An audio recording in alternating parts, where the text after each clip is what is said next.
سورۃ البقرہ آیت نمبر 6 ان الذین کفروا سواء علیہم وانذرتہم ام لم تنذرہم لا یؤمنون۔ ترجمہ کنز الایمان۔ بے شک وہ جن کی قسمت میں کفر ہے انہیں برابر ہے چاہے تم انہیں ڈراؤ یا نہ ڈراؤ، اور وہ ایمان لانے کے نہیں۔ تفسیر صراط الجنان۔ ان الذین کفروا سواء علیہم، بے شک وہ لوگ جن کی قسمت میں کفر ہے ان کے لیے برابر ہے، چونکہ ٹھنڈک کی پہچان گرمی سے، دن کی پہچان رات سے، اور اچھائی کی پہچان برائی سے ہوتی ہے۔ اسی لیے اہل ایمان کے بعد کافروں اور منافقوں کے افعال اور ان کے انجام کا ذکر کیا گیا ہے تاکہ ان کی پہچان بھی واضح ہو جائے اور آدمی کے سامنے تمام راہیں نمایاں ہو جائیں۔ اس آیت کا خلاصہ یہ ہے کہ اے پیارے حبیب صلی اللہ تعالی علیہ وآلہ وسلم، وہ لوگ جن کی قسمت میں کفر ہے جیسے ابو جہل اور ابو لہب وغیرہ کفار، ان کے لیے برابر ہے کہ آپ انہیں اللہ تعالیٰ کے احکامات کی مخالفت کرنے کے عذاب سے ڈرائیں یا نہ ڈرائیں۔ یہ کسی صورت ایمان نہیں لائیں گے کیونکہ ان کے بارے میں اللہ تعالیٰ کو پہلے ہی معلوم ہے کہ یہ لوگ ایمان سے محروم ہیں۔ کفر کی تعریف اور ازلی کافروں کو تبلیغ کرنے کا حکم دینے کی وجہ۔ یہاں دو باتیں ذہن نشین رکھیں۔ نمبر 1، ضروریات دین میں سے کسی چیز کا انکار یا تحقیر و استہزاء کرنا کفر ہے، اور ضروریات دین اسلام کے وہ احکام ہیں جن کو ہر خاص و عام جانتے ہیں، جیسے اللہ تعالیٰ کی وحدانیت، انبیاء اکرام علیہم السلام کی نبوت، نماز، روزے، حج، جنت، دوزخ، قیامت میں اٹھایا جانا وغیرہ۔ عوام سے مراد وہ مسلمان ہیں جو علماء کے طبقہ میں شمار نہ کیے جاتے ہوں مگر علماء کی صحبت میں بیٹھنے والے ہوں اور علمی مسائل کا ذوق رکھتے ہوں۔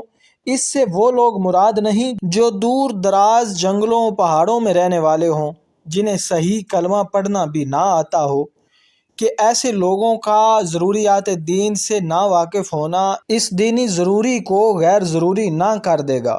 البتہ ایسے لوگوں کے مسلمان ہونے کے لیے یہ بات ضروری ہے کہ وہ دین کا انکار کرنے والے نہ ہوں اور یہ عقیدہ رکھتے ہوں کہ اسلام میں جو کچھ ہے حق ہے، اور ان سب پر اجمالاً ایمان لائے ہوں۔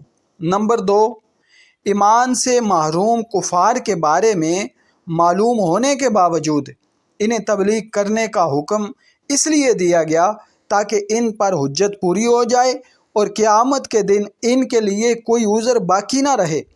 اللہ تعالیٰ ارشاد فرماتا ہے، رسول مبشرین و منذرین لئلا یکون للناس علی اللہ حجۃ بعد الرسول وکان اللہ عزیزا حکیما۔ ترجمہ کنز العرفان۔ ہم نے رسول خوشخبری دیتے اور ڈر سناتے بھیجے تاکہ رسولوں کو بھیجنے کے بعد اللہ کے ہاں لوگوں کے لیے کوئی عذر باقی نہ رہے، اور اللہ تعالیٰ زبردست ہے، حکمت والا ہے۔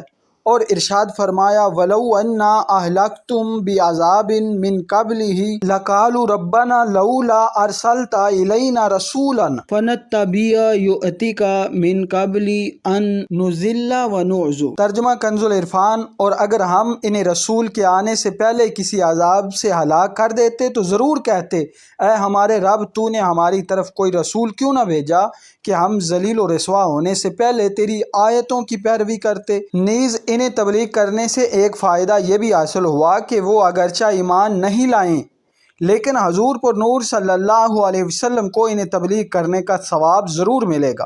اور یہ بات ہر مبلغ کو پیش نظر رکھنی چاہیے کہ اس کا کام تبلیغ کرنا ہے اور رضا الہی پانا ہے، لوگوں کو سیدھی راہ پر لا کر ہی چھوڑنا نہیں۔